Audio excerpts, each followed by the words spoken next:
kaibigan. So ngayon po ay araw ng Miyerkules, December 10, 2025. So ito po, meron pong nagpalalamog sa atin, panel gauge po ng Fortuner. So ito po ay blackout. So ibig sabihin, pag bukas ng makina, wala kagad siyang ilaw, ayaw kagad niya mabuhay. Okay? Then at the same time, meron din ganitong cases na minsan pagbukas ninyo, delay siyang mag-on. Then minsan naman, pagbukas ng auto nyo, nag-trigger muna yung LED bago siya mabuhay. So indication na po yun na pa-blackout na po yung inyong panel gauge. So ito po, i-repair po natin.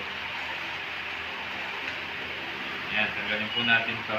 Ito, natanggal ko na po ito dahil na-inspection ko na rin po.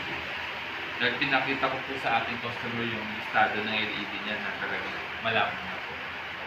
So waiting na lang po yung confirmation niya kung hindi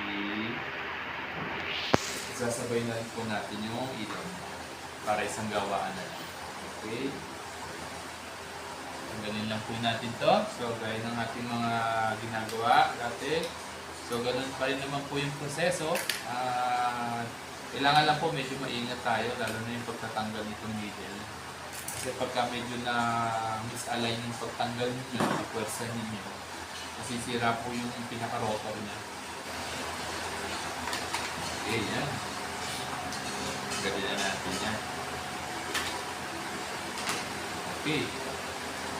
Tapos ito, so ini-inspection po muna natin yan bago natin i-repair para at least makita po natin kung meron po siyang damage or na-repair ng iba or nalubog sa baha. Kasi medyo may mga cases na pagka ganoon, medyo mahirap na or galing pagka na-repair naman sa iba, minsan sunog na, yung mga sunog siya, mahirap nang gawin. So ayan, ito po, i-repair na po natin siya. Ito po yung panel gauge ng customer natin, at then wala na pa pong repair history, no? Malinis po siya. Okay, good. Yan. Sige po, balikan ko po kayo mamaya. Ito mga kaibigan, so nagawa na po natin, no? Okay, ito po yung mga pinalitan natin, mga pyesa. Yan, marami po yan. Isang set na po siya, no? So mga bago naman po yung ating ipinapalit. So naka-silver po yan. Okay, so yan, bitla po at i-check ko lang po muna itong wire. Ito na po, okay na po siya, no?